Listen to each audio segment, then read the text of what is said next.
Distinguished guests and panelists, good morning, good afternoon, and good day to you from across the world. I am Patricia Galdames, Senior Advisor to the Secretary General of the Community of Democracies, and it is my pleasure to welcome you to this discussion towards a Summit for Democracy. The event today is jointly organized by the Permanent Secretariat of the Community of Democracies, International IDEA, and the Open Government Partnership. In our time today, we will hear highlights on the current global state of democracy, identifying challenges and opportunities for the advancement of democracy worldwide, as well as discuss what actions may be put in place to uphold basic democratic practices and institutions at all levels that can serve as a roadmap for a conversation at a global gathering for democracy. We are delighted today to have with us high-level representatives of the three convening organizations that have been carrying out global democracy strengthening work for many years. They will be sharing lessons learned to support democracy worldwide and provide potential ideas that can inform a global summit for democracy. The event will also feature distinguished representatives from civil society from different parts of the world, who will also share their priorities and possible outcomes, as well as key activities for a global gathering for democracy. But before we start, I would like to ask and to invite you as participants to write questions you may have in the chat box, and we will come back to you during the Q&A session later in the event.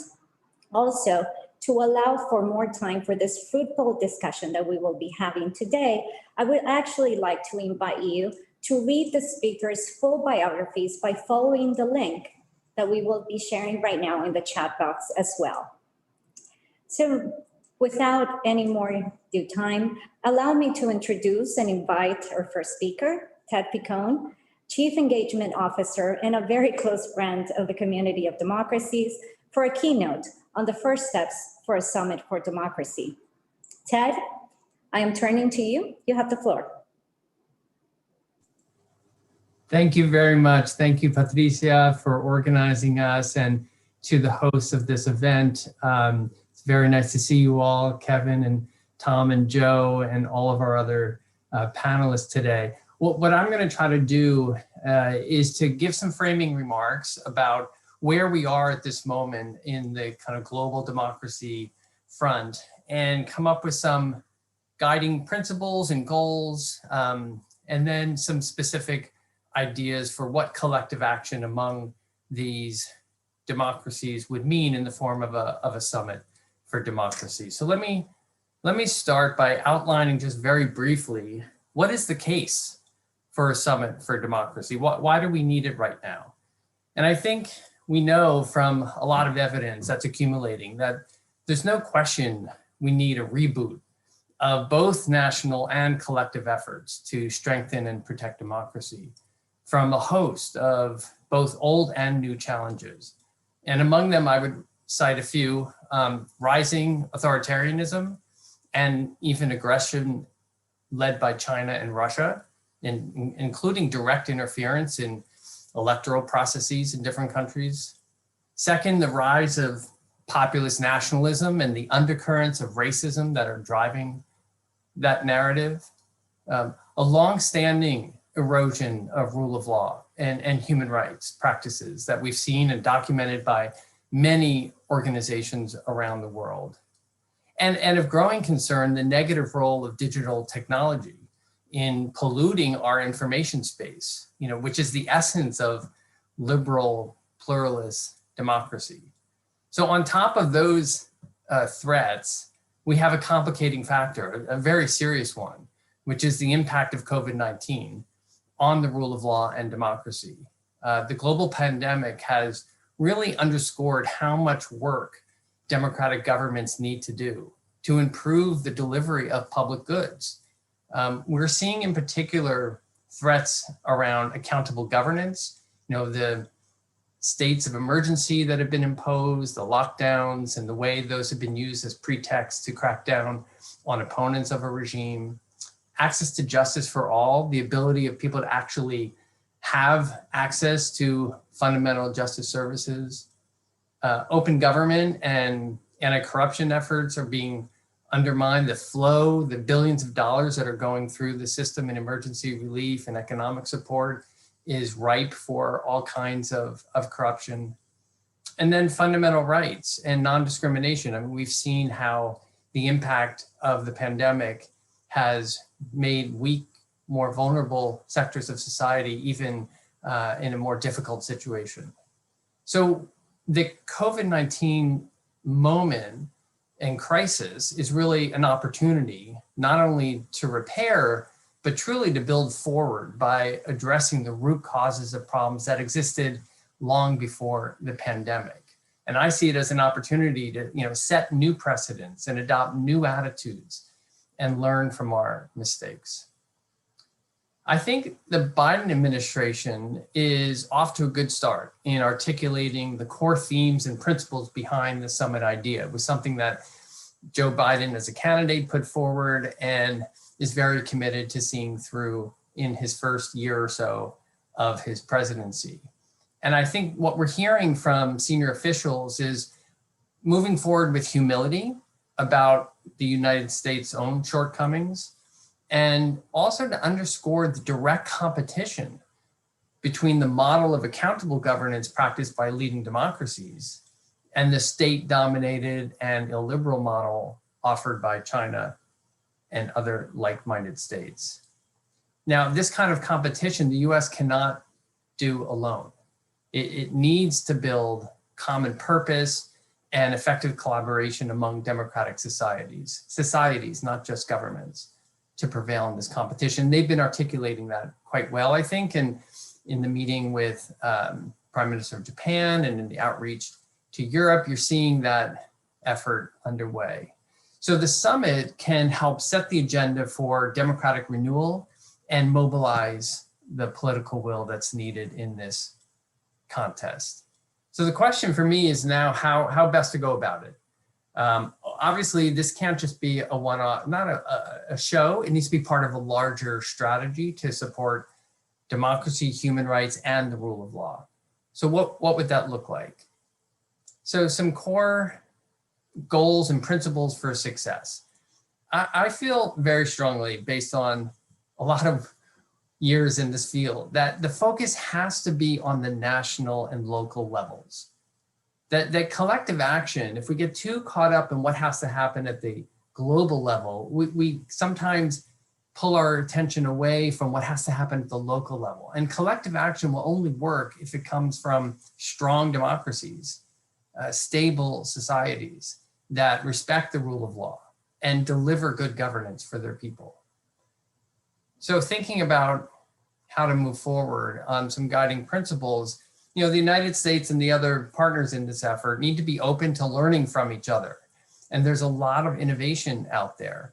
The Club of Madrid is organizing a project right now that is looking at how innovative practices can be shared more broadly. Second, the United States and other democracies need to lead by example. They need to show that democracies can govern by the rule of law and that this best protects human dignity, provides peace and security, and a fair social contract. And then, of course, there needs to be some serious repair work of the damage of the last several years, the attacks and the backsliding, and deal with the underlying problems of corruption and impunity and discrimination and inequality. So what do individual states need to do to strengthen their own democracies at home? And of course, it highly depends on the specific circumstances of each situation, type of political system, their traditions, constitutional law, what stage of development. So I don't think the purpose of the summit or the community democracies, other bodies, should be overly prescriptive from the top. It's got to be a bottom-up approach. But there are some common threats that seem to be prevalent across most democracies. And I want to highlight 5 examples and some potential solutions. First is the problem, and Kevin knows this very well, of money in politics and the role of special interests, the lack of transparency on how money is flowing into campaigns, the way elites capture different agencies of government and public procurement. So we know some tools that can help deal with that. Democratic societies need to adopt and enforce right to information. That new laws to regulate political finance are needed. There needs to be better financial and tax disclosure for high-ranking political officials and legislators. And there's a pretty long list of other steps that can be taken in that field. A second priority would be to deal with the shrinking civic space. We're seeing ongoing threats and a decline in right to association and freedom of speech. And I think here there are many things that can be done. I'll say a little bit more about that later on in the context of the summit. But I think lawyers and law students have a role to play in defending rights activists that are being unfairly targeted for the most basic elements of democratic action. A third problem is, of course, disinformation. And I won't go into detail. We all know how serious that problem is. But one thing that democracies can do better is to protect independent media and investigative journalists, whistleblowers, those that are actually providing the kind of information that those in power may not want to hear, but it's important that citizens can look to some sector of society that's looking out for the public interest. A fourth priority and problem, the securitization of politics. And speaking specifically of militaries and police, that on the military front, to this day, we still see outright military coups, but other forms of heavy-handed alliances between military and civilian politicians that are, making democracy difficult to grow. And also, of course, the importance of holding police accountable for human rights abuses. And then finally, a fifth priority is the issue of inequality. Inequality is getting worse.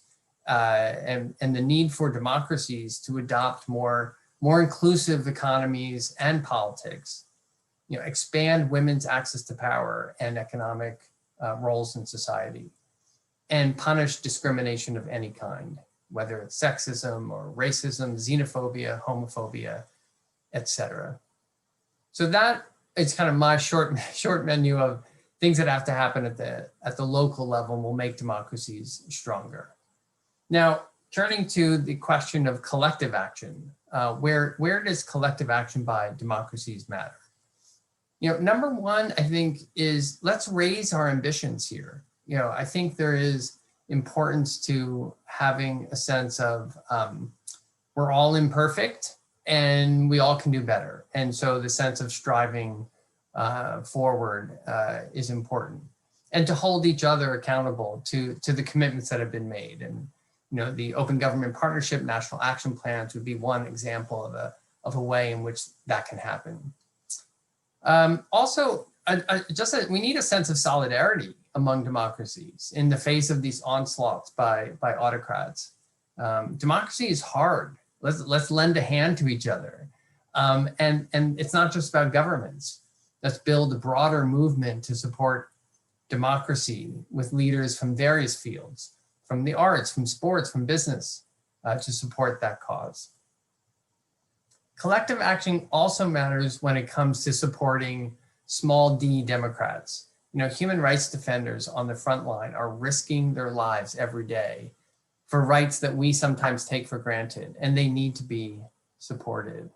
How does that happen? Well, let's talk about sanctioning abusers and the idea of expanding the Magnitsky Act and turning it into a global Magnitsky Act. And of course, that has to happen at the national and regional level, some building blocks. But I think some kind of collective show of condemnation that has some teeth would be a way to deal with this problem.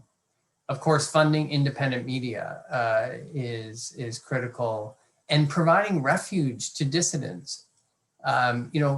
Democracy should be stepping forward when folks cannot live in the societies in which they find themselves because of their political action. Let's provide them refuge.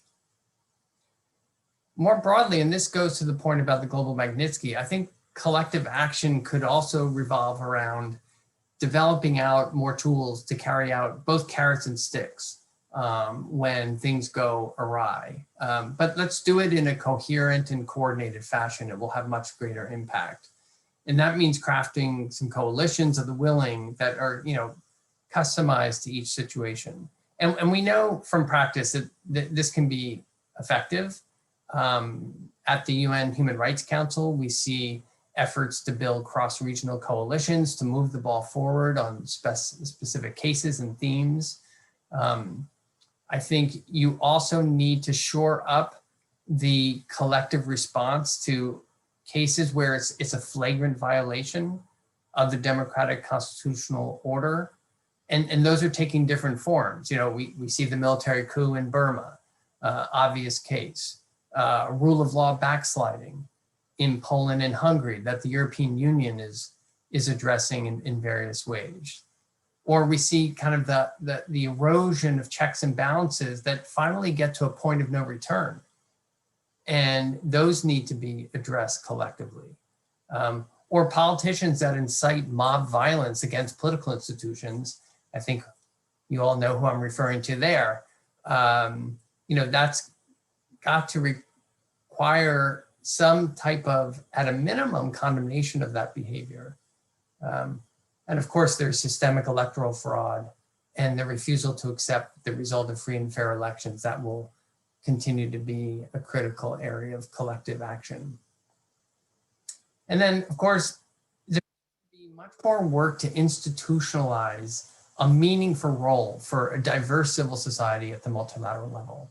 I mean, if you take, for example, the UN special session on corruption that's coming up in June, it's been very difficult for civil society to get a seat at the table. And this is 2021. I mean, it's hard to believe that, especially on an issue like corruption, that this would be so difficult. So let's institutionalize that across the board.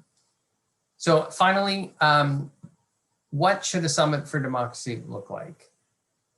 Well, you need leaders that are actually fully committed to the idea of making democracy, rights, and rule of law a pillar of their national security and national identity and national pride, and not just a throwaway line in the speech or a sop to Washington. Now, who should be invited to this meeting? I argue that you should keep it small. Keep it focused and go with those who are most committed. So on the invitation of governments, I would say go deep rather than broad. And I've learned from practice why that matters, and I'd be happy to go into it further. And then before people come to the summit, before states get there, require concrete commitments from states and other participants, frankly, before admission. So the pay-to-play idea.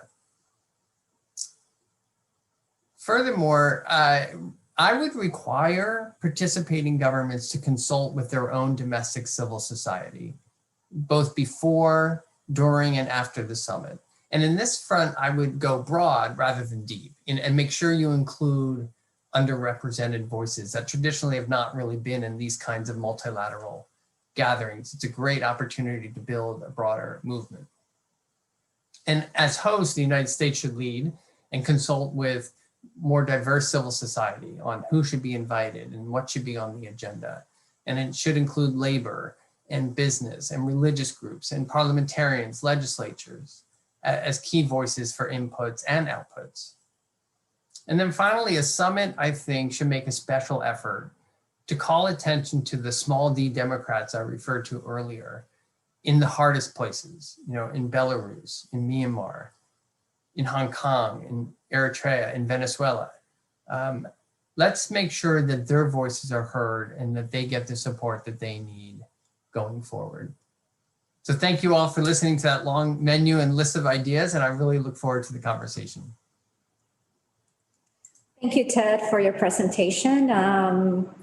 This was quite good, and for setting the context really for today's conversation and highlighting those very important priorities that we should certainly keep in mind when we discuss how to make democracy stronger and as we discuss several ideas that can inform what a summit for democracy can look like. So thank you once again, Ted. Without further ado, I would like to introduce our second speaker today. I would like to give the floor to Maria Serungitse Sai. She is a founder and activist of the Change Tanzania movement. Maria, you have the floor. Thank you very much. And I'm very excited to have this event and to be part of such a great conversation with such great people. And I think that the best way I can say is that TED has provided us with a very good basic to start with. I don't know if people saw that I was just nodding all the time and agreeing with a lot of things that TED has been saying. And I think that Tanzania can be looked at as a case study. The reason that I say that is that Tanzania 6 years ago looked to be on track to become one of the rare countries in Africa or in the region that was really forward thinking in terms of democracy. It was among the first African countries to join the Open Government Partnership.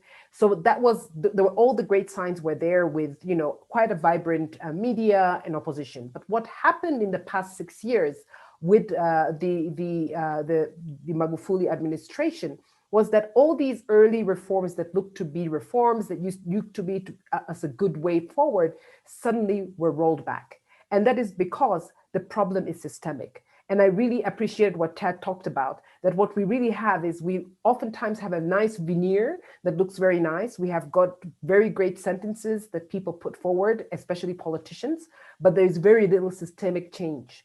What has happened is something that I think really showcases what is and how quickly democracy can be pushed back. And it's a very methodic way that, for example, democracy was pushed back within 6 years. We regressed 20 years in terms of some of the freedoms that we had gained. And that was through what I call, well, it's not my own, actually, it was coined by the Human Rights Watch, lawfare. So this was what the Tanzanian government used, whereby it passed laws, and these laws legalized authoritarianism. It cemented some of the most segregating laws that discriminated people, targeting a lot of groups, especially, for example, the Companies Act and the Non-Governmental Organizational Act, which then led, for example, to a lot of the civil society being curtailed. The Change Tanzania movement, which was actually an organization, eventually was deregistered and went to court, but the case is still ongoing. So what we're seeing is that suddenly the authoritarianism, the oversight that would be done independently by civil society, that was done by media, that was done by the political parties, became outlawed. So even if you go to court today, you would not be able to win because it's actually on the side of the authoritarian regime to deregister you or to delegitimize you. The other thing that really happened has been the way that the opposition, especially when it comes to the activities, the political activities, they were intimidated, attacked, harassed, and the entire rule of law that Ted has been talking about was undermined. So I think that the first thing that needs to be done is to always roll back or to push back against this crouching authoritarianism. It is very, very important because what has happened is the world was watching. All these laws were coming one after another. I think overall, we sat down with some of our colleagues. We have about 30 to 40 laws that were passed in about 2 to 3 years. And they were passed with a certificate of urgency. And when people could see it, but nobody did anything. The international community didn't do anything. Internally, a few of us saw where this was going, but everybody was just busy fighting fire. So I think there has to be a very aggressive, and I agree with the concept of a coalition of the willing, to sort of coalesce quickly and very rapidly start pushing back. There has to be a form of sanction. When some of these actions start to happen, there has to be a very definite and a very, very targeted action against these regimes. I've seen similar things happening also in other countries in the region, and that is why I'm very concerned, because I'm seeing the entire region rolling back some of the freedoms that were earned. There was a very interesting other point that I wanted to add, which was about the digital. I call it the digital frontier. And I think unlike some of the Western world, including the United States, for us, the digital frontier is actually a great frontier. It remained the only independent forum or the only independent platform where some of us were still able to speak up. This included some people who were whistleblowers who could hide their identity. Some of us were outspoken, but we got delegitimized. We still had the space on the digital front. I think that there has to be a much wider conversation and not look necessarily at digital technology as a bad thing. I think there's some really good things about the digital technology, and there's some really, of course, dangerous side to it.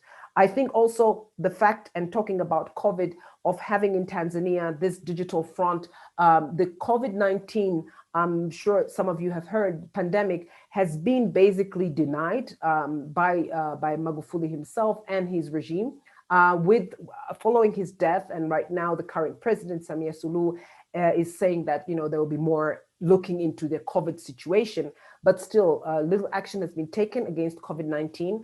This has led to sometimes to the impression that nothing is happening, but in reality, it's not true. People are dying. Doctors are complaining about sometimes of waves coming and going. We are seeing some of the more complicated, complex problems coming up from COVID, but there is no data. We were able, through our movement, Change Tanzania, to do an informal online survey, and we released a report which sort of gives a snapshot of what is happening. And this, without the digital frontier, wouldn't be possible. To finish up, I completely agree with what was said about,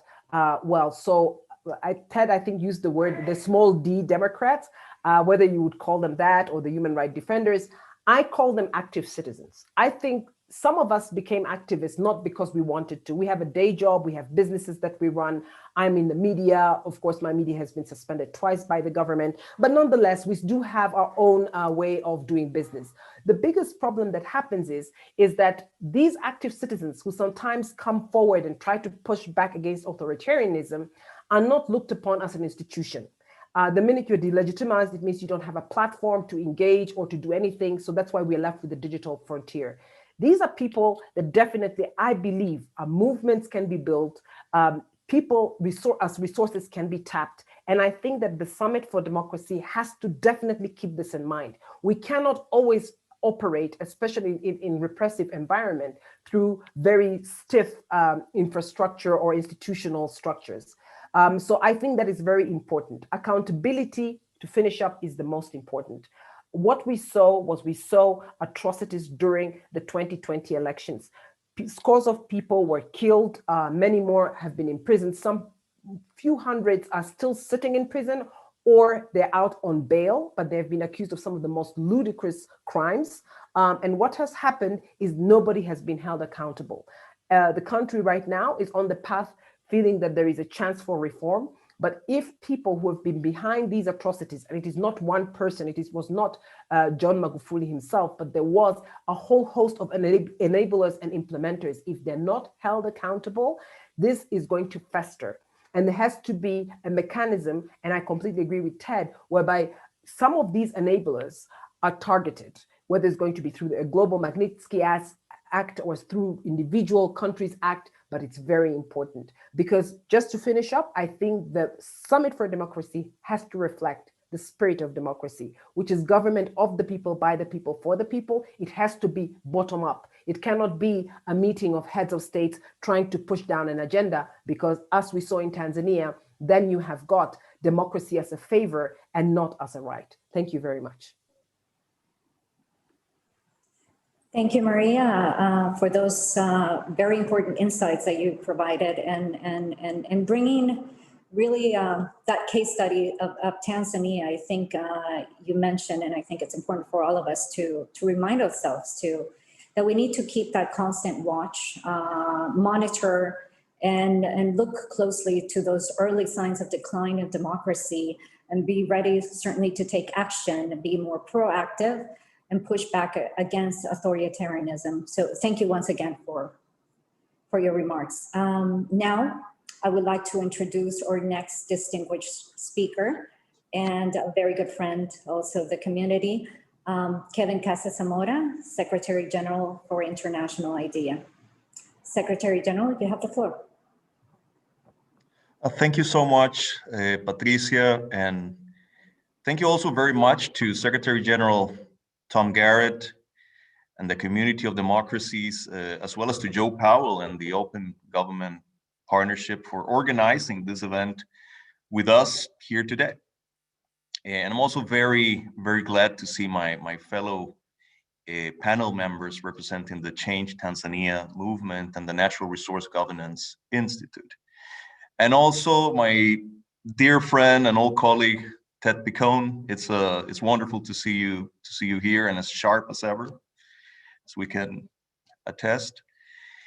I only have a few minutes, so I would like to focus this brief intervention on what I hope that this summit and the journey towards it will mean for democracy around the world.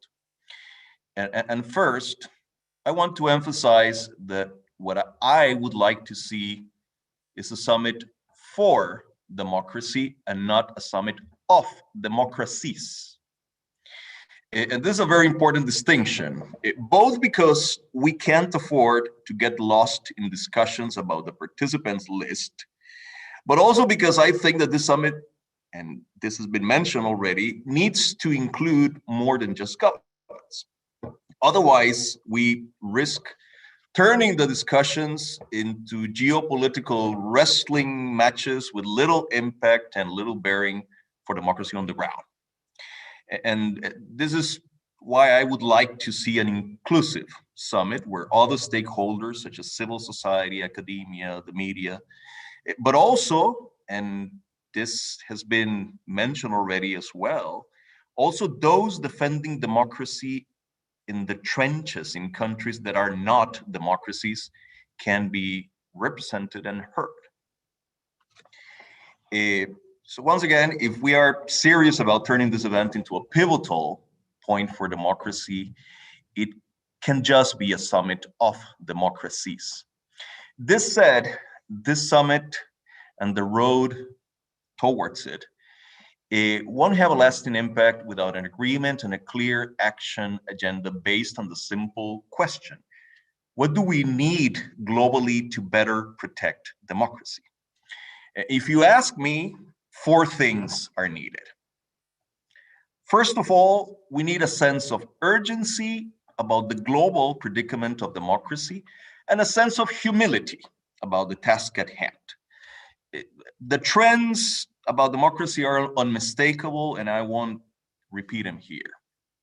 The severe headwinds for democracy were there before the pandemic, and the pandemic has turbocharged those winds. But those problematic trends are also global in nature. They're not to be found only or even primarily in young and underdeveloped democracies. We just need to see what has happened in the US and even in Europe, where some of the most severe cases of democratic backsliding are found today. The implication here is that we have to meet this challenge together and with a sense of humility. To borrow a phrase from a great recent article by Tom Carothers and Francis Brown, there is no sun at the center of democracy's solar system anymore. We're just a bunch of planets, some bigger than others, trying to avoid falling into a black hole. The debate about how to protect democracy needs to be more plural, devoid of hegemonic models or pretensions. The task at hand is about creating a global network to protect democracy. And this network is not just about governments, partnerships, joint efforts, that's what we need the most. The second thing we need to protect democracy is a common and better understanding of the threats. We need to generate new and better analytical instruments. What has happened with democratic setbacks is somewhat similar to what has happened with war. You know, war used to be a very clear-cut affair. Either you were at war or you were not. Well, not anymore. A democratic breakdown used to be very simple to spot. Not anymore. Now the erosion of democracy comes in all sorts of shades of gray that render the threat much more difficult to identify and to counter. One of the practical implications of this is that the clauses that many intergovernmental organizations have in their charters to protect democracy are conceived in terms of threats that are far less important now than they were in the past. They were conceived in terms of threats, in terms of attacks that were perpetrated onto democratically elected governments and not by them, which is the real issue right now. And then we have new and pressing threats that we've hardly begun to understand, such as the extreme polarization nurtured by social media and the proliferation of disinformation campaigns, which have a less defined, amorphous, ghost-like quality to them. If we are to defend democracy, we need to understand much better what we are up against.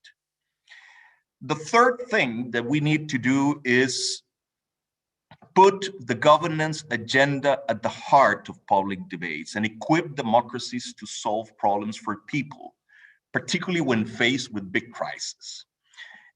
You know, we can make a case for democracy in terms of values until we're blue. But when it comes to political systems for a high proportion of people, the proof of the pie is in the eating. And we must take this governance agenda seriously, lest people give up on the ability of democracy to solve problems and run for the authoritarian option, which is often a mirage. And this is something, by the way, that multilateral organizations can do very well. I mean, we can activate multilateral mechanisms to increase the learning and the exchange of good practices to improve the ability of democracies to respond to the demands of citizens. Here, good practices to strengthen citizen trust in institutions is particularly important. We have a duty to help countries up their game to deal with the pandemic of corruption that is eating away the legitimacy of democracies. If we don't do that, trust will never be built. And let me just flag that this agenda connected to governance is especially vital in the context of the climate crisis, for which the pandemic is merely a warm-up. And last but not least, the fourth thing that we need is more funding for the work of protecting democracy, quite frankly. I mean, I hope that democratic governments and democratic powers put the money where their mouth is. There are many work streams that need funding. We need to fund better analysis to measure the performance of democracies, not for its own sake, but to generate early warning systems to detect these new sophisticated threats that we face. We need to fund the protection of some of the building blocks of healthy democratic systems, such as the work of civil society and independent media outlets currently under assault. We need to fund the protection of election integrity and the perception of election integrity. The combination of extreme polarization and disinformation is really having a toxic effect on the perception of the integrity of elections. I mean, we have just seen how some of the most outlandish fraud claims made after the last US election were copied almost verbatim by the generals in Myanmar. I'm afraid this may become par for the course all over the world with terrible effects for democracy. And as I said, we need to fund the dissemination of good practices to help democracies deliver for citizens. So this is not free. As the old bumper sticker about education has it, if you think defending democracy is expensive, try the alternative. So what do we need to better protect democracy globally? Sense of urgency and humility, a better understanding of the threats, a robust democratic governance agenda, and lots of funding for this work. And I do hope that the summit will reflect and help coalesce global will to undertake all, or at least some, of these very urgent endeavors. Thank you.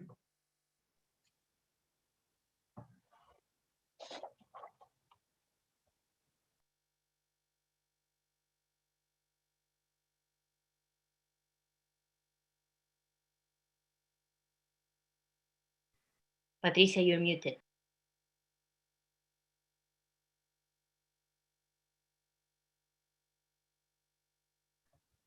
You're muted, Patricia. Just when you were saying nice things about my remarks. Can you hear me now? Yes.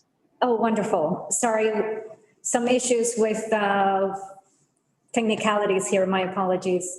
Yes, as I was saying, very nice things about you, Kevin. But I think I was mentioning the importance that you brought to the discussion about multilateralism and what the organizations can also bring to that to better protect democracy worldwide.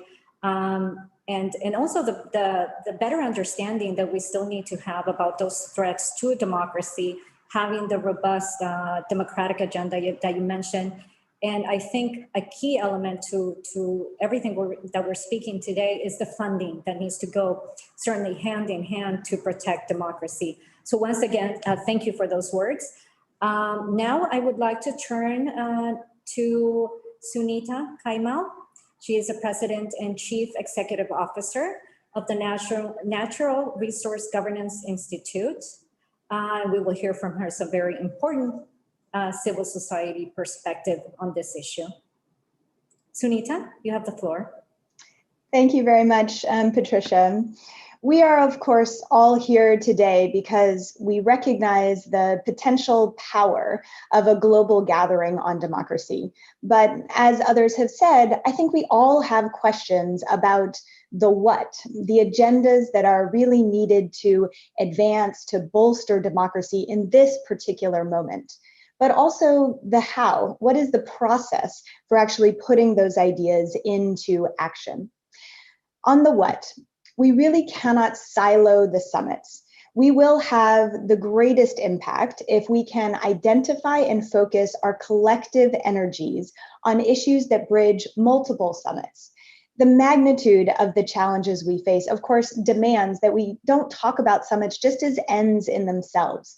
Instead, I believe that summits and other forums should serve as a series of action-forcing moments on the pressing challenges that Ted and Kevin and others have laid out. I'd like to pick up on one specific issue that Kevin flagged, the climate emergency. We can and should work to bridge convenings and ambitions on climate and democracy. Governments and civil society actors are engaging in these, but really as parallel and different conversations. Yet we know that the threats of an accelerating climate emergency and the threats to democracy interrelate. Consider our ambitions to combat corruption and to counter kleptocracy. The lifeblood of many authoritarian regimes is oil money. They produce 50% of the world's oil. These regimes persist by growing the oil sector and then milking it for funds. Oil sector corruption also threatens fragile democracies. Just take the car wash scandal in Brazil. The scandal disenfranchised voters, took down the ruling party, and reverberated politically across the entire region. A corrupt ruling elite fueled by oil has no incentive to help wean producers or consumers off of fossil fuels. Corruption and kleptocracy are therefore a death knell of the global climate goals. They sustain oil dependency. And unless we address anti-democratic regimes that thrive on oil, a greener globe will really be out of reach. I believe we have a unique and narrow window to capitalize on the ambitions of this week's Leaders Summit on Climate, bringing climate from there into the Summit for Democracy and democracy into COP26. Doing so will ensure that both are more relevant, more timely, and actually more likely to lead to change. The more bridges that we can build between summits on a concerted set of commitments, the more likely we are to be able to succeed in moving from rhetoric to action. Secondly, I'd like to talk about the how and really to underscore some of the points already raised about the need to institutionalize civil society engagement to build and sustain momentum. The development and the execution of the summit should really be a model for citizen engagement. We should embody and enact the fundamental values of democracy: transparency, accountability, participation, inclusion. This will start, of course, with the way that US officials are designing the process, but all governments concerned about democracy can and should then replicate that approach. To institutionalize civil society engagement requires that government officials regard civil society actors not as obstacles, but actually as activators, as resources, as technical support that helps to power the change that we are seeking. It also requires that governments move from consultation on that which frankly has already been decided to co-creation, to designing the agenda and commitments in an inclusive manner, in collaboration with citizens whose lives we are all seeking to impact. It also requires that governments engage beyond the elite usual suspects, and that we as civil society ensure that we're not replicating the echo chambers that sparked waves of populism. Now, what does this de-siloing summits and sustained civil society engagement really look like in practice? I know it sounds quite daunting and we know it's not easy, but we can learn from the example of the 2016 UK Anti-Corruption Summit. In advance of the summit, civil society organizations at the local and international levels helped to identify open contracting and beneficial ownership as two key global priorities to combat corruption. They contributed technical expertise to design then relevant national commitments. Throughout the summit, civil society kept the pressure on and ensured high-profile uptake of these issues. The Open Government Partnership was identified in the summit communique as a key mechanism to monitor implementation and thereby formalize the ongoing role of civil society in national processes. After the summit, civil society organizations and governments leveraged other political moments and vehicles: the G7, the G20, the Extractive Industries Transparency Initiative, building bridges again to reinforce these messages and provide further pathways for implementation. As a result, we have seen major wins on beneficial ownership and on open contracting in countries as far-ranging as the US, the UK, Ghana, Mongolia, and as recently as this week with Canada's announcement of plans for a public beneficial ownership register. And on this, I'd like to push back a little bit on Ted's point about an elite invite list and endorse Kevin's more inclusive approach. I'd note that these governments that made commitments and we saw big wins were not necessarily the governments that we initially thought would really lead. This speaks to the value of perhaps having a more open tent on the invitees. The possibilities really are in reach. Many of us, of course, approach summits with a bit of trepidation, concerned that they'll take up tremendous energy, but again, amount to little more than empty rhetoric and missed opportunities. In some ways, it's in the very name. A summit should not be the apex, achievable only by a select few individuals with a handful of exhausted Sherpas carrying the load. Think of the Davos Summit. It's literally atop mountains and now a byword for exclusivity and elites. But if we champion transnational, multi-sectoral issues that leverage, galvanize, and bridge summits, we will elevate the entire global conversation. If we can imprint civil society engagement into the DNA of political gatherings, again, before, during, and after, we'll maintain momentum rather than collapse at the finish line. And if we open the conversation, not limited to a privileged few, we will spur innovation and lift up reformers across countries. If we address the what and the how well, I believe that we can transform these political opportunities into real-world possibilities and summits into highlands. Thanks very much. Thank you, Sunita. Once again, I think I've been hearing from the very beginning, I think it's very important to highlight the nature of inclusiveness of a Summit for Democracy. And something important that you noted right now, it's the link between summits. For example, you highlighted the link between the climate emergency and democracy. That's very important to bring into this discussion in both summits, actually. And something else, which is the importance and the key role of civil society. of civil society engagement, not only in this consultation for the summit, but during the summit and after the summit. So all very important issues that we certainly have taken note, and I'm sure we will be discussing further. Thank you, Sunita. Our next speaker is Maria Barón. She is a Global Executive Director for Directorio Legislativo in Argentina, and she's also the Civil Society Co-Chair for the Open Government Partnership. Maria, please, the floor is yours. Thank you, Patricia, and I'm very happy to be in this panel and to exchange with everyone today. Hopefully get some ideas, more clear ideas into the road to Summit for Democracy next year. So with many agreements with many of the things and highlights that people have said before me, I think the first issue that I wanted to highlight is the issue about the one of the biggest democracies today, the US, is very, very divided. And having said that, we know that there's a big percentage of the people in the US that think today that the elections of last year are not fair or were not fair. This means that many of the democracies in the world, besides the US, have a problem as well.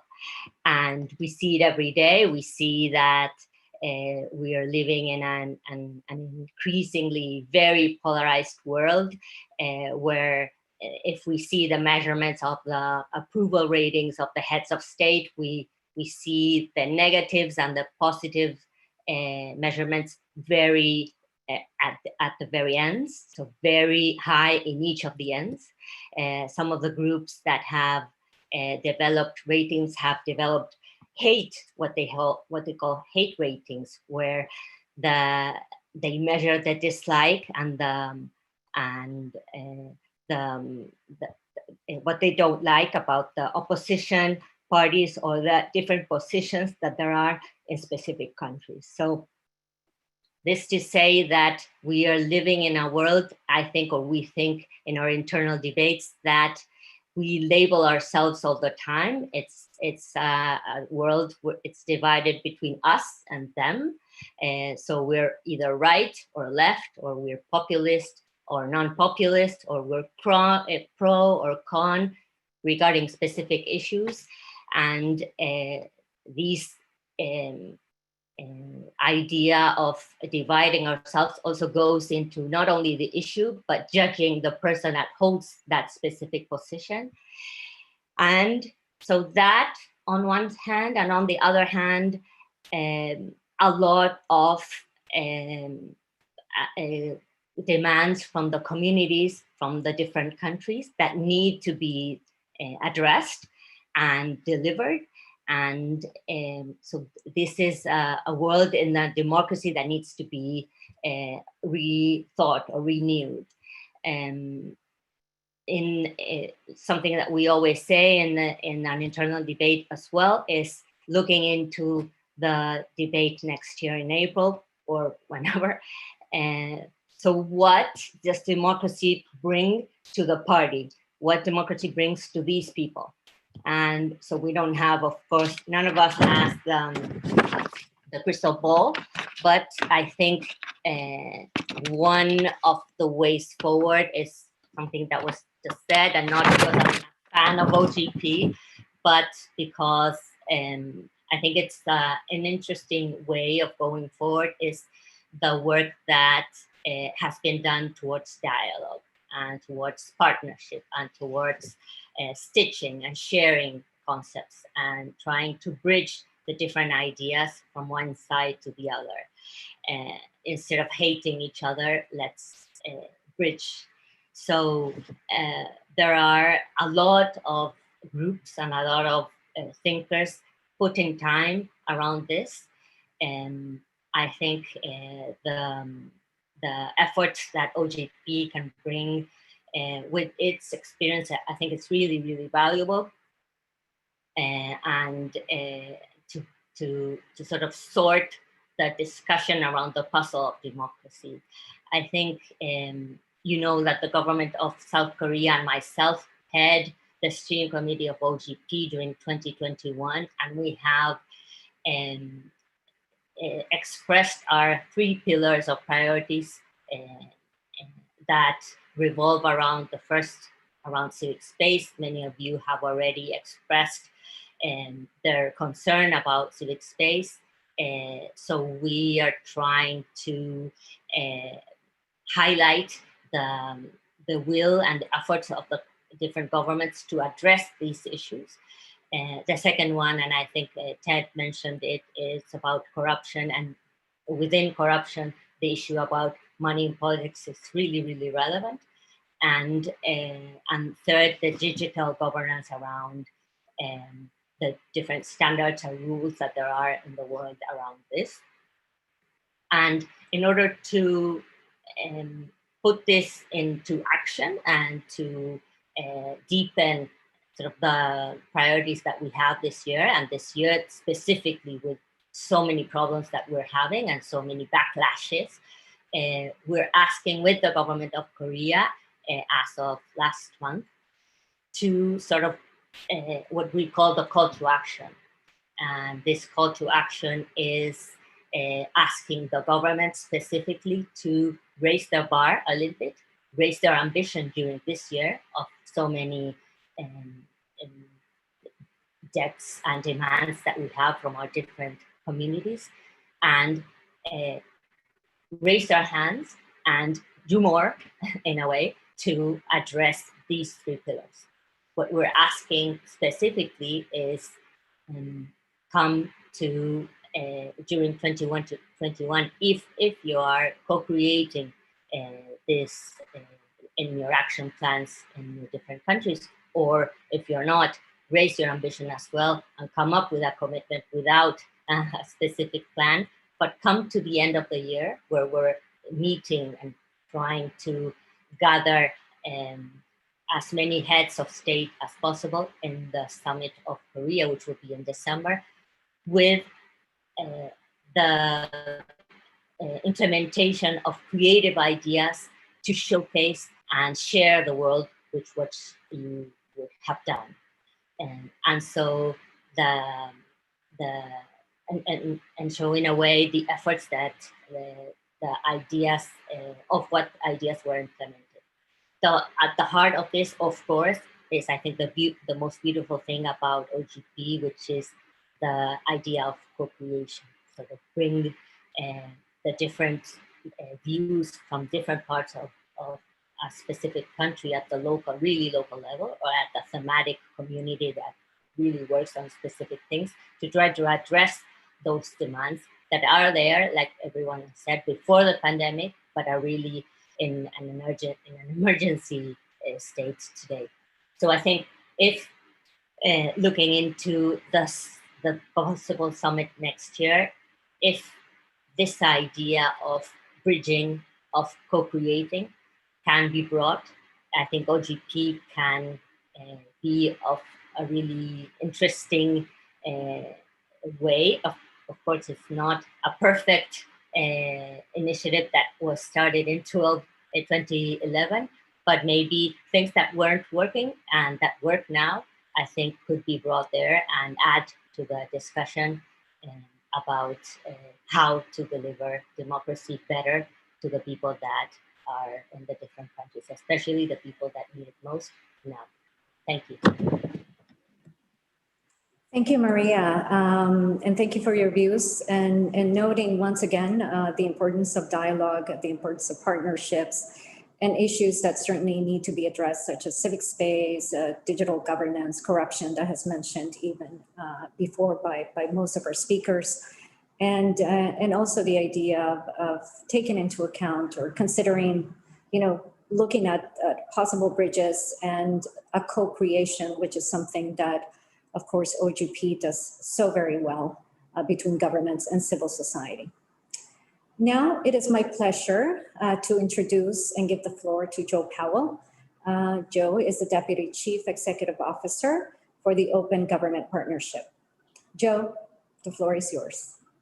Thank you so much, Patricia, and thanks to everyone. It's perils of coming later in the agenda that there's been so many good points made. I certainly don't want to bore everyone by repeating them. But let me just start by stating the obvious about why there is such interest and goodwill, I think, around this idea. And that is because US leadership also matters. And I would just want to recognize that despite the troubling situation with backsliding in the US democracy in the past few years, if we are going to try and reverse the trend that many of the speakers have spoken about, US leadership really does matter, as it did with the founding of the Community of Democracies and indeed the founding of OGP. So we've heard a lot about why this summit is important and what issues it should cover. And I think that what I can probably most helpfully contribute is to focus on some of the design aspects of this summit.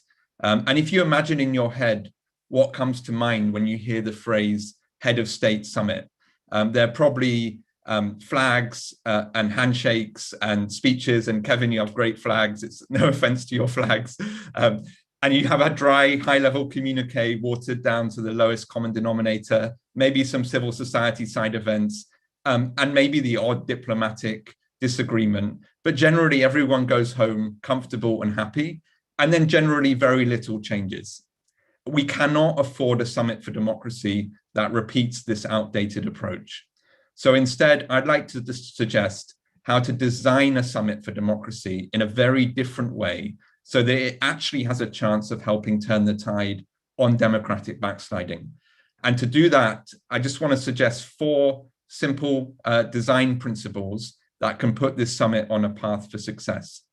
Firstly, the price of admission needs to be clear. Whether it's a small or a wide group of countries, there needs to be an entry ticket. And to my mind, those are the type of trackable and concrete commitments that Ted introduced at the beginning.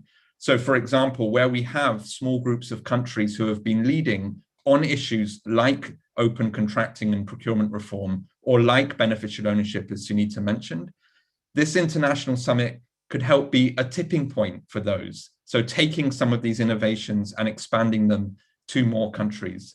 Another example could be on gender equality and inclusion, where we know some governments have made great progress on tackling issues like gender pay gaps or increasing inclusion in decision-making, but those are by no means global norms. How can we take those innovations and scale them up?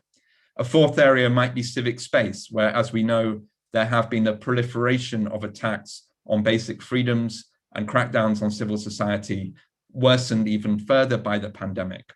And for each of those topics, the US also has to lead by example.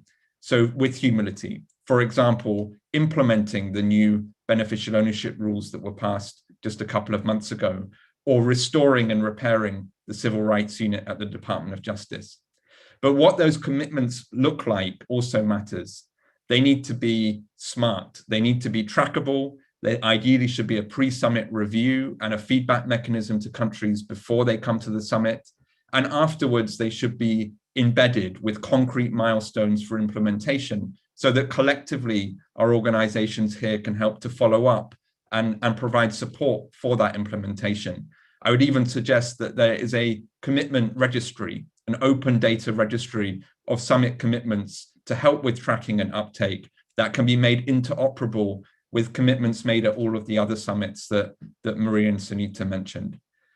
So firstly, it's price of entry and types of commitments. Secondly, as has been well covered already, the role of civil society before, during, and after.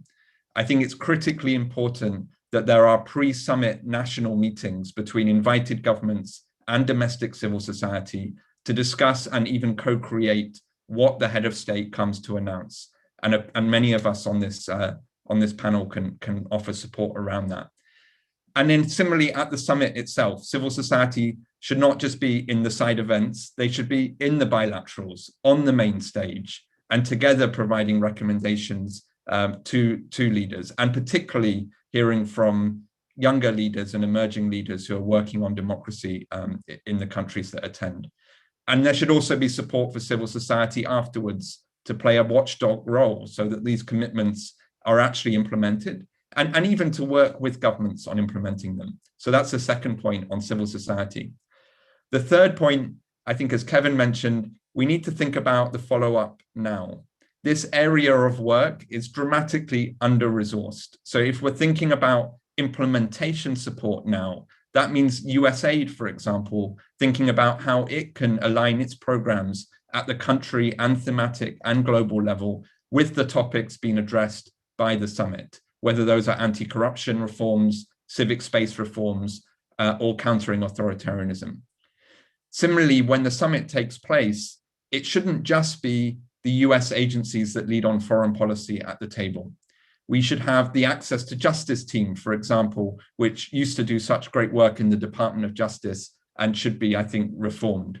Other agencies that I know US civil society groups are keen to see involved include the Treasury and FinCEN that monitors money laundering, and other financial supervisory bodies.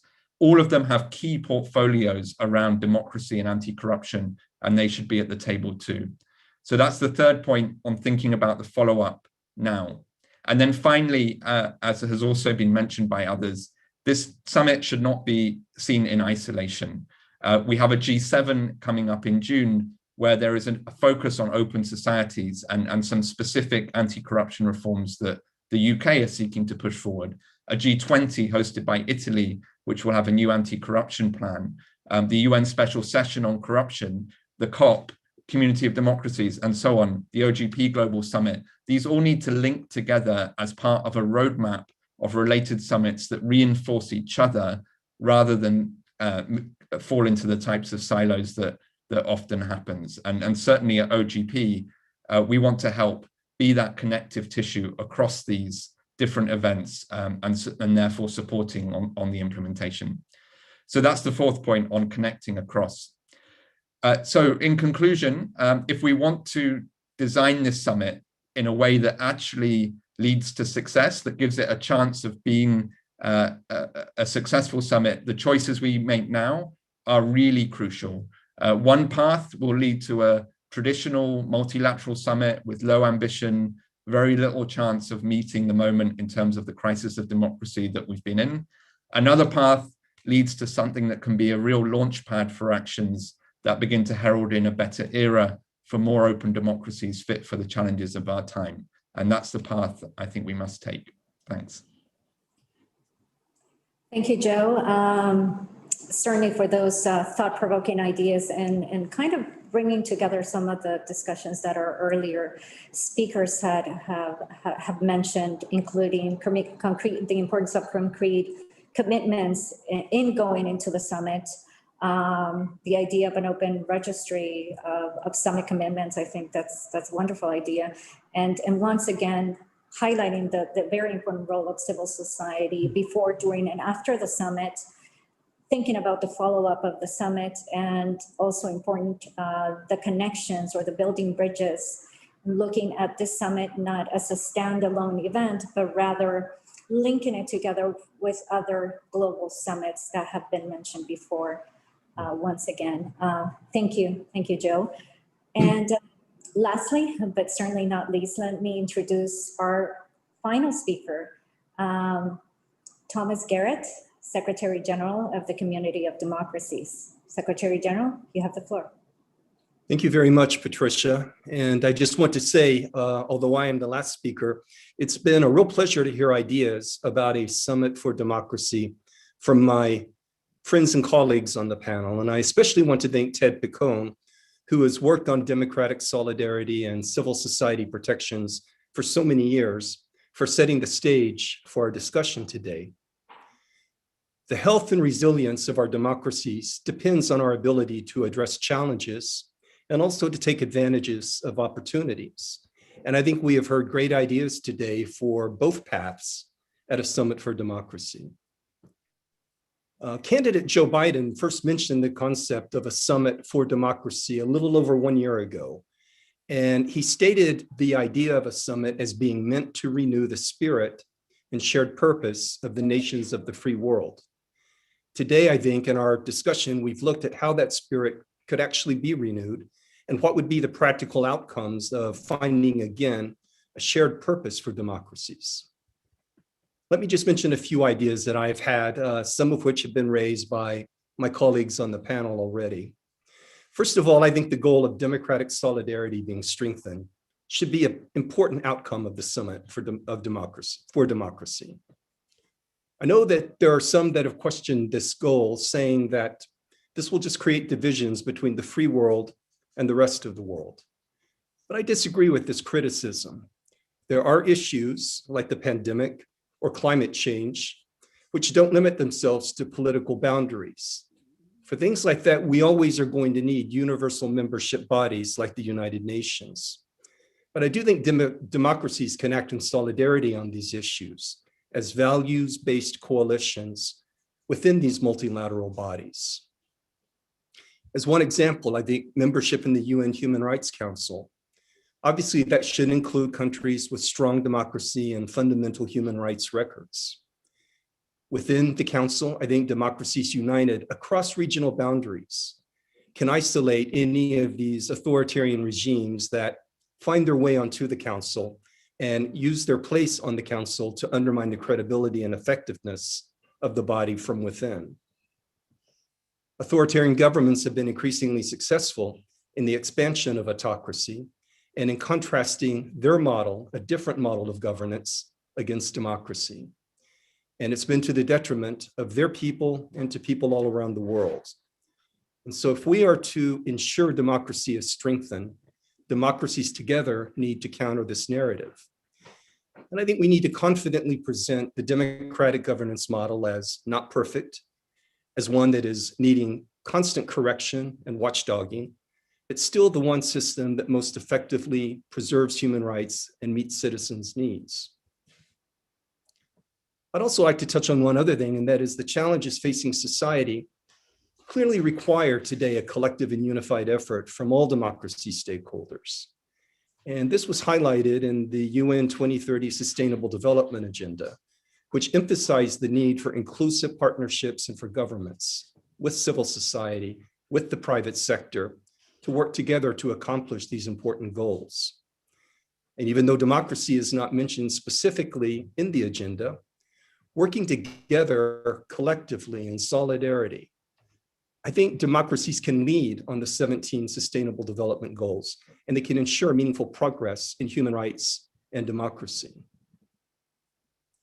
Another important outcome, in addition to democratic solidarity, for Summit for Democracy could be the acknowledgement that all democracies need strengthening. Events of the past decade, events of the past few months show us the fragility of democracy. I know that for myself, I've been active in the field of democracy support for nearly 3 decades.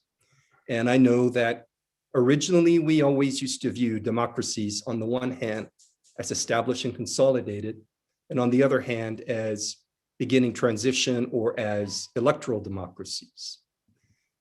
Lessons from 1 or 2, maybe 3 of the same countries were the frameworks that were always used to discuss democracy with the newer democracies. And I would say that at this Summit for Democracy, let's retire this outdated approach. And let's publicly acknowledge that democracies need to and can learn from one another. And that what we see as the older established political systems aren't necessarily superior to newer ones. And that lessons on the vital role of civil society can come to us from across the world.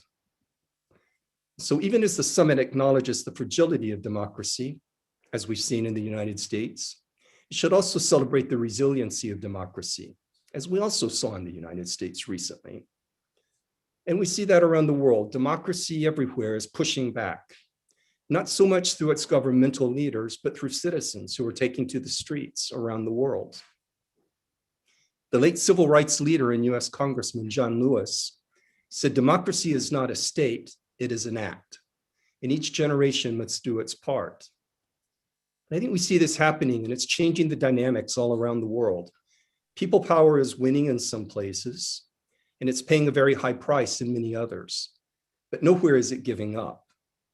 The summit is going to energize these movements, and I think, as Joe mentioned, as others have mentioned, we need to be ready for that. We need democratic nations and their policymakers to be ready to help the men and women that will take inspiration from a summit for democracy. As others on the panel have said so much better than I could, the best means of addressing these challenges to democracy requires dialogue, inclusive dialogue, and inclusive policies. We need to listen to the voices of all the groups in society, including minorities and vulnerable groups. It's clear government, we all agree, needs to be engaged in a dialogue with civil society. We were fortunate at the 33rd Governing Council meeting of the Community of Democracies this week to hear from our civil society pillar, who reminded us of this very important aspect of democracy. A state cannot address democracy challenges alone. They must have civil society there because it plays a vital role in promoting fundamental rights and freedoms and fighting corruption and promoting transparency and raising awareness of issues and challenges, bringing their grassroots knowledge and expertise to help shape policies. And our civil society speakers on the panel today have really highlighted this very clearly in their remarks. In concluding, let me just also repeat something that has been said by more than one of the panelists. And there is a very specific objective I think we should work towards in a summit for democracy. And that's in pushing back against authoritarianism and moving to strengthen the narrative around democracy. We are going to have to consider how we mitigate technological threats to democracy and human rights. In the 1990s, we saw the development of digital technology as a natural aid to the work of democracy promotion and support. We wrongly saw the authoritarians as dinosaurs who wouldn't understand how to use and wouldn't benefit from new technology. And I don't have to tell you, we were wrong. For a while, the new technology helped isolated reformers in places like Iran or Syria to stay in touch with the world. And as Maria mentioned, digital technology is of great assistance to reformers in Tanzania still today. But much too quickly, what we saw in this new technology as belonging to the world of freedom and democracy has instead been abused to suppress human rights and fundamental freedoms. And this is an area in which the new Community of Democracies Working Group on Democracy and Technology is trying to focus on seeking whole of society approaches to address disinformation and to develop safeguards and multi-stakeholder governance models to prevent the further abuse of new technologies. A Summit for Democracy, a gathering of free nations, I think is going to have the impetus to reclaim digital technology for the good of people as one of its primary objectives and goals. Let me just go ahead and stop there because I know we have other ideas to hear, both from the participants who have been listening, as well as from our discussants. So thank you, Patricia. Thank you, Secretary General, and thank you for highlighting so well those comments and the shared purpose of democracies and the importance of unifying and collective commitment that we need to have, not only at the summit, but certainly moving forward. The panel has certainly offered us very important and interesting thoughts on what potential a Summit for Democracy can look like. But let me take the time right now to turn to the audience for some questions. We have a lot of questions, and I apologize beforehand if I don't get to your question because we're running out of time. But in the interest of time, let me ask the first question, perhaps to all of our speakers. What kind of commitments do you have in mind that participants could agree to at a potential Summit for Democracy?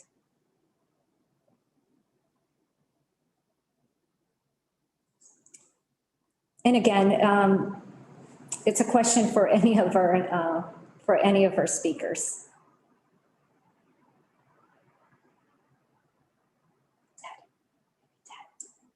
Maybe Ted, if you want to take that. Well, thanks. We heard so many good ideas in the course of the last hour, and I would just throw out a couple of specific ones. You know, we talked about the Global Magnitsky Act and the importance of having some accountability or some sort of solidarity collective approach when there's flagrant abuses of democratic rights. And Kevin underscored how that's changed, what those threats look like, and the importance of having good assessments of when that tipping point is reached that demand. action. But the the current environment of human rights and corrupt action, there are plenty of targets, I think, and I think it would really be a concrete way for the Summit for Democracy to build up the political will and then the follow-up action to have some kind of global Magnitsky Act. That would be one example. I like Joe's example on and Sunita's on the work that's been done through the UK on a corruption front, the beneficial ownership issues, the open contracting partnership. There's some very concrete things, but not all governments have signed up to it, and let alone implement it. So let's use the summit to take the things that have already emerged from other good summits, like those two examples, and push them forward, get more governments to support that. Thank you, Ted. Can I come in? Yes, of course, Maria. Oh, Sunita. Yeah, Yes. no problem at all. I Thank can you. come later.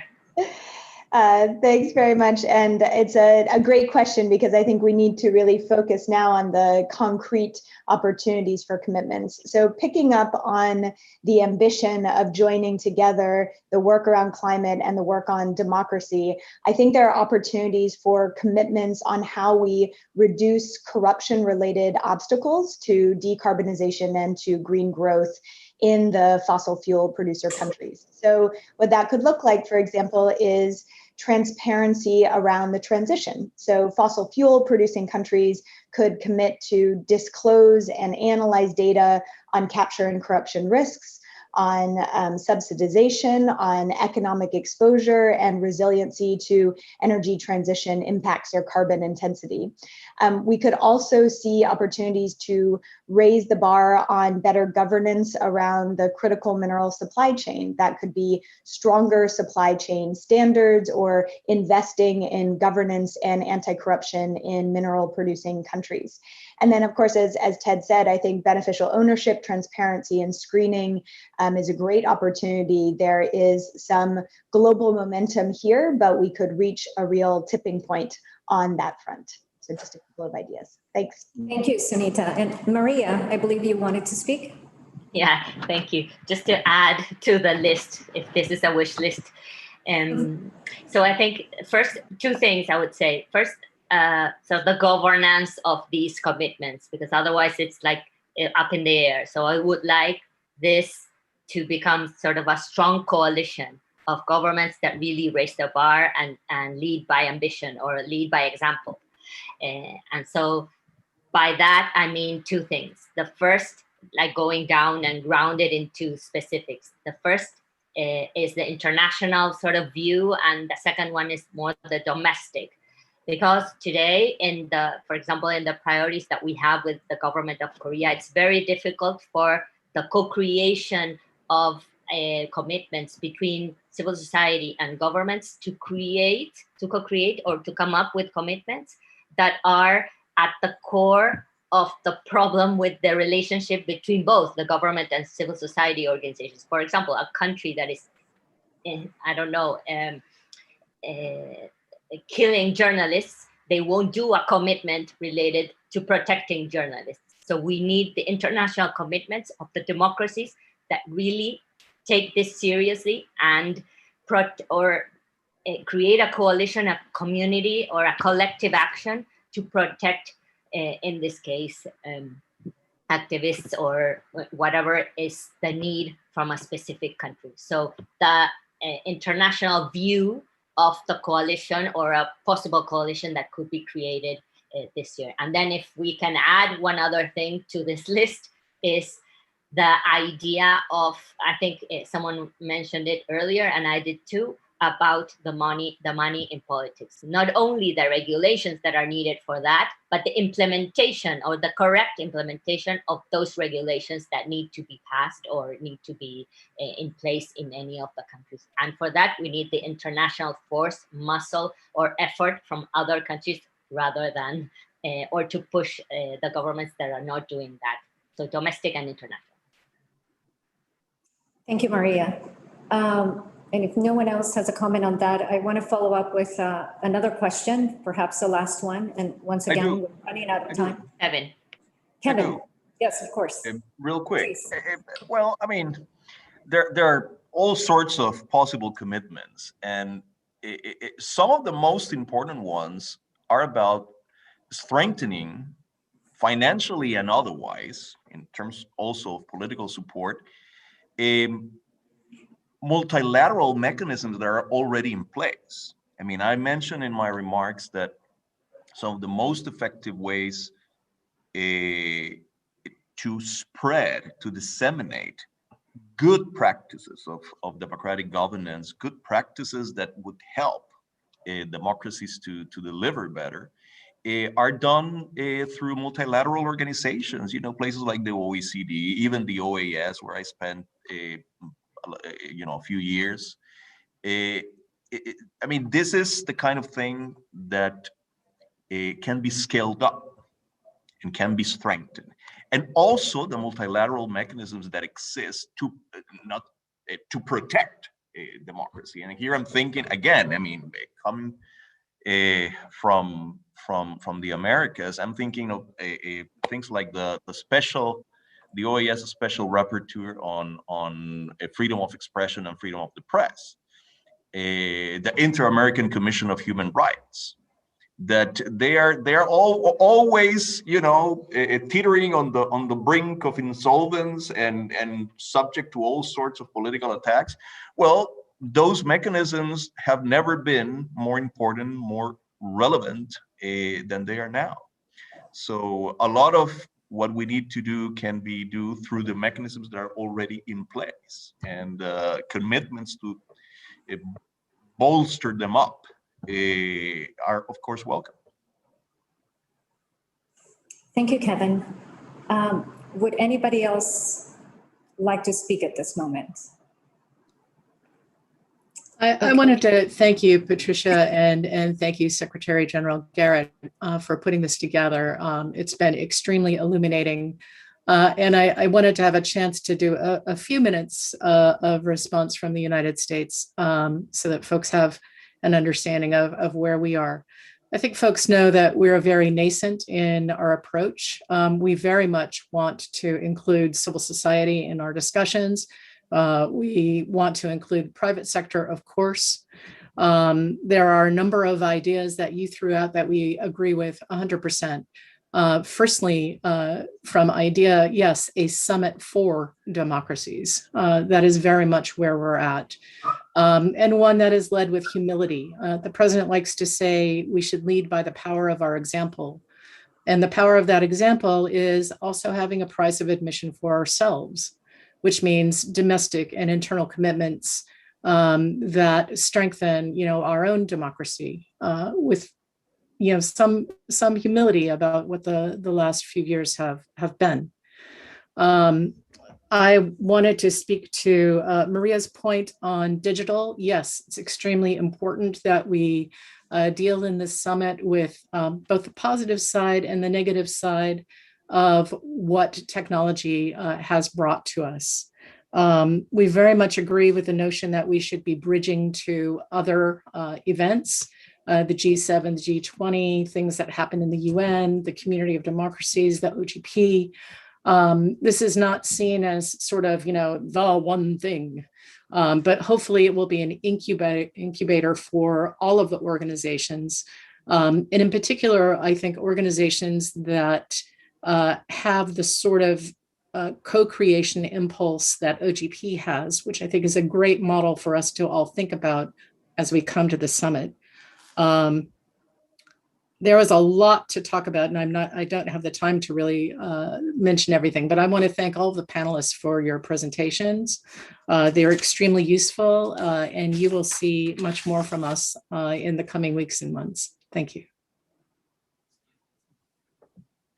Thank you so much, Lynn, for those words and providing this important feedback to the speakers and to our audience today as well.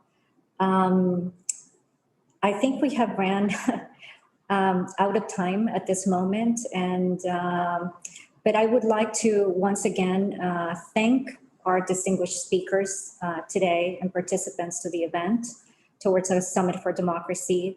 We certainly heard substantial ideas regarding the organization for this global gathering for democracy, and also discussed possible outcomes and key activities that can take place in such a gathering. I thank once again our esteemed speakers and thank those who joined us from around the world. We look forward to hosting you for another discussions on issues of democracy very soon. Until then, on behalf of the Permanent Secretariat of the Community of Democracies, I hope you stay safe. Thank you.